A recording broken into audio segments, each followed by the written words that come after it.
one seamless robe. As we gaze upon the history of the seamless robe said to be worn by Jesus Christ during his crucifixion, we cannot help but feel a sense of awe and wonder. This sacred relic, revered by many thousands of pilgrims, has been the subject of much debate and speculation over the years. According to the Gospel of John, the soldiers who crucified Jesus cast lots to determine who would keep the robe because it was woven in one piece, without seam.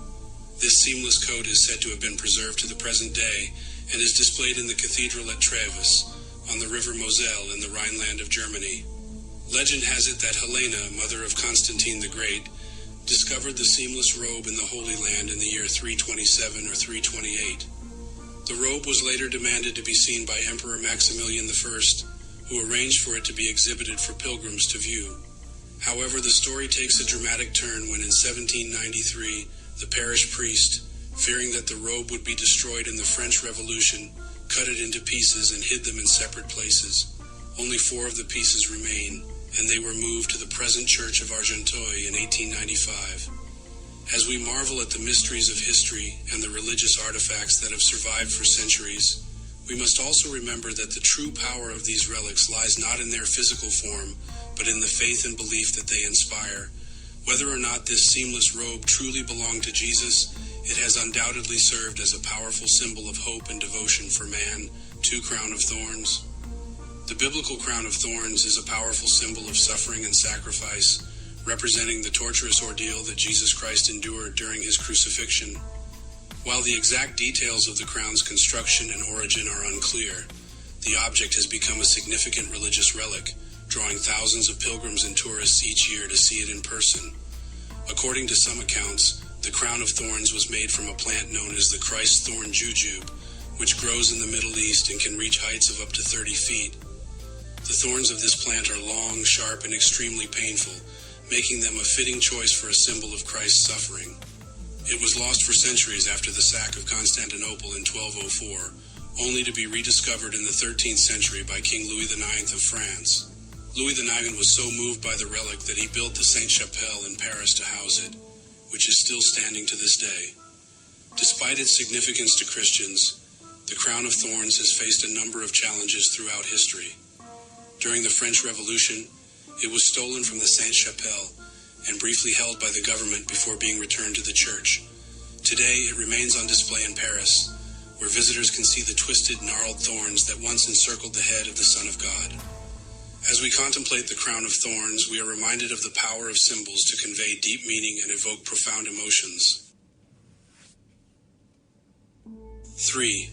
The Shroud of Turin, one of the most intriguing relics in the world.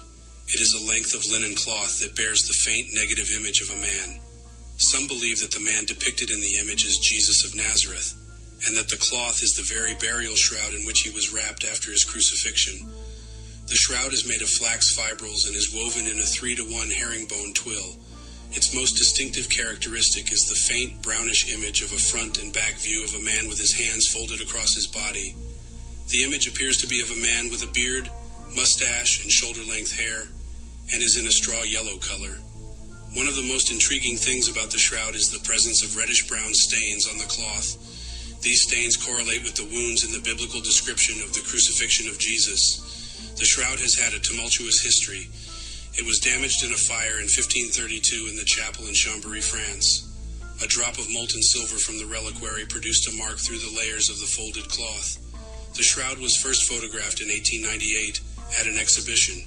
It has undergone several restorations and many steps have been taken to preserve it to avoid further damage and contamination. Many tests have been performed on the shroud, including radiocarbon dating, forensic blood, and anatomical and materials testing. However, the shroud's authenticity has not been disproven and remains a mystery. In 1988, the shroud was subjected to radiocarbon dating tests, which concluded that the cloth was created between 1260 and 1390 AD. However, many people dispute these results, and some believe that the samples tested were not representative of the entire shroud. The shroud and its origin remain a mystery. Despite numerous tests, its true age and the identity of the man in the image are still unknown. Some believe that the shroud is a forgery, while others believe that it is an authentic relic of Jesus' crucifixion. Whatever the truth may be, the Shroud of Turin continues to captivate the world's imagination and will likely remain an enigma for years to come. 4. True Cross. Imagine for a moment that you are standing in the heart of ancient Jerusalem, watching as a grim procession marches by. At its center, stumbling beneath the weight of a rough-hewn cross, is a man named Jesus of Nazareth. He is bruised and bloodied, his face contorted in agony, and the air is thick with the scent of sweat and dust. As you watch, you might be forgiven for feeling a sense of despair or helplessness, but little do you know, this moment will become one of the most iconic in human history. The cross upon which Jesus was crucified is known as the True Cross, and its story is shrouded in mystery and intrigue. According to Christian tradition, the cross was hidden away by the faithful of Jerusalem after Jesus' crucifixion, in order to protect it from being desecrated by the Romans. For centuries, the True Cross remained hidden, a silent witness to the tumultuous events of history. It wasn't until the First Crusade, when European soldiers stormed the city, that the cross was rediscovered. There were actually 3 crosses used in the crucifixion, one for Jesus and 2 for the thieves Dismas and Gestas.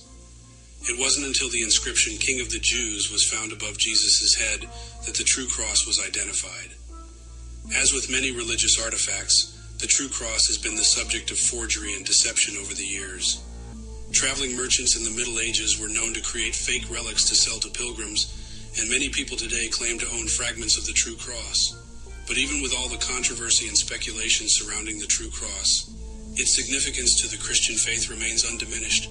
For believers around the world, it is a powerful symbol of sacrifice and redemption. 5. The Ark of the Covenant, a wooden chest covered in gold, with an elaborately designed lid adorned with 2 golden cherubim. It was created by Moses 1 year after the Israelites' exodus from Egypt, while they were camped at Mount Sinai. Inside the chest were the stone tablets with the 10 Commandments, Aaron's rod, and a pot of manna. God instructed Moses to build the ark during his time on Mount Sinai. He was shown the pattern for the construction of the ark and told that it would be made of acacia wood, gilded entirely with gold, and have a crown or molding of gold. 4 rings of gold were attached to its corners, and a golden lid adorned with 2 golden angels was placed on top of the ark. It is said that God communicated with Moses from between the 2 angels. After its creation, the ark was carried by the Israelites during their 40 years of in the desert. Always placed in a separate sacred room when camping, many have claimed to have discovered or possessed it, and several possible locations have been suggested. The Ethiopian Church claims to possess the Ark of the Covenant in Aksum, where it is currently kept under guard in a treasury. The Lemba people of South Africa and Zimbabwe claim that their ancestors carried the Ark south, calling it the Voice of God, ultimately hiding it in a deep cave in the mountains. Despite the claims, the Ark's true whereabouts remain a mystery, adding to its allure and significance in religious and historical circles. It serves as a symbol of the Israelites' covenant with God and their commitment to follow his laws.